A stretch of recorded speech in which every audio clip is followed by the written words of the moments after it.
Hi. Thank you all for coming. And thank you so much to Kearney Street and Jason and everyone in APAture that's helped make this happen. Yeah, thank you for feeding me and letting me come up here and say whatever I want. It's very wild of you. So I decided that I'm going to read a piece that's about birth and death rituals, and then I'm going to summon a ghost.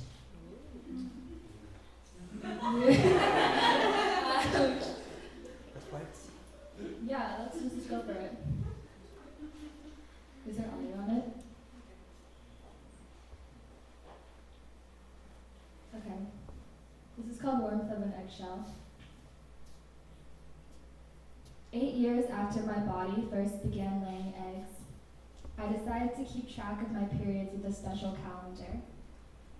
I recorded the bloodstains I left in my brother's car, the ants in my apartment that followed me in circles when they could detect fresh blood. Driving across my bitter, sprawling town for a Burger King milkshake at midnight, etc. Sometimes bloody sex. Still, something about the practice felt ancient. I imagined all the people with uteruses in the world and what would happen if we each kept careful records of our blood, all the misery we could unearth together.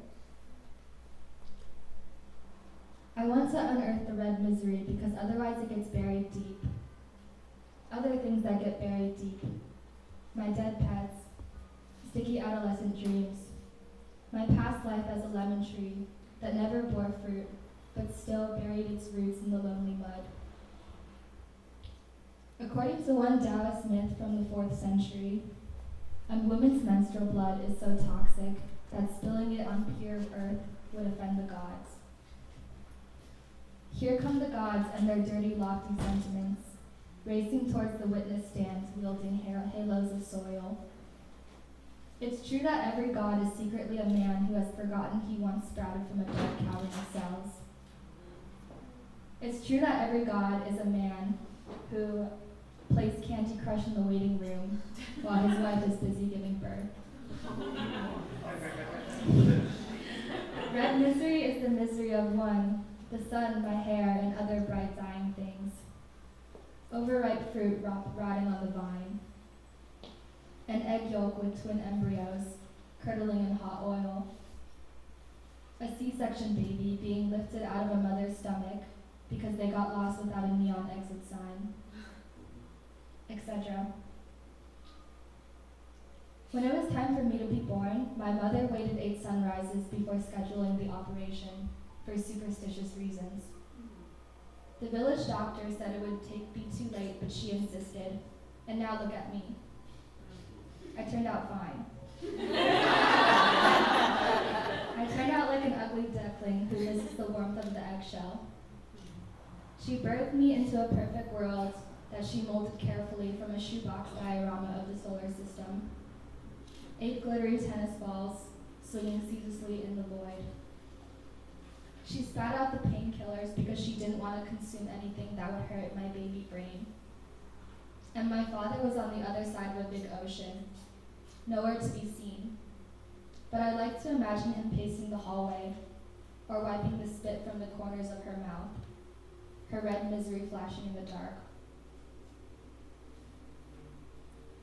She bet blood on the doctor's hands, on the tatami mat soaked in ginger and vinegar. She bled all over me.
The last time I visited the mainland was when I was 10 years old. Mama wanted me to see the country I was born in, and it took her a long time to save up enough vacation days, going into the restaurant even over Christmas and New Year's. We don't celebrate those holidays, she said, and then stepped into the hot December sun. When we finally got there, it was the dead of winter again. She took me to the supermarket and everything I touched was for the first time. I bought a dragon fruit and groped it in the dark. It clenched and unclenched in my hands like a beating heart. I couldn't speak Mandarin, so I motioned at things vaguely, pointing when I wanted something, shaking my head when I didn't. Mama bought junsu to burn at my great-grandmother's pyre, red bamboo paper with silver engravings on it. She said this was money for the dead, and if we burn it, it would get transferred to my great-grandmother's bank account in the afterlife.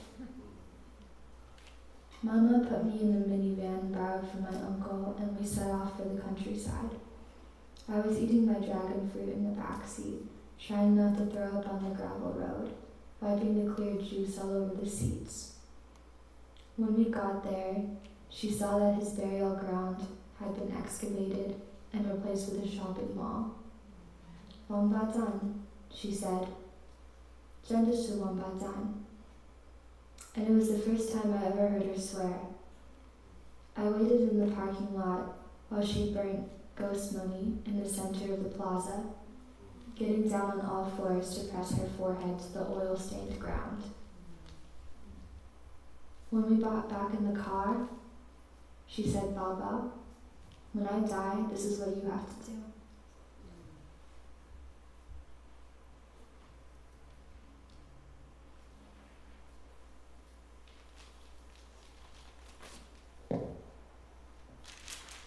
Thank you.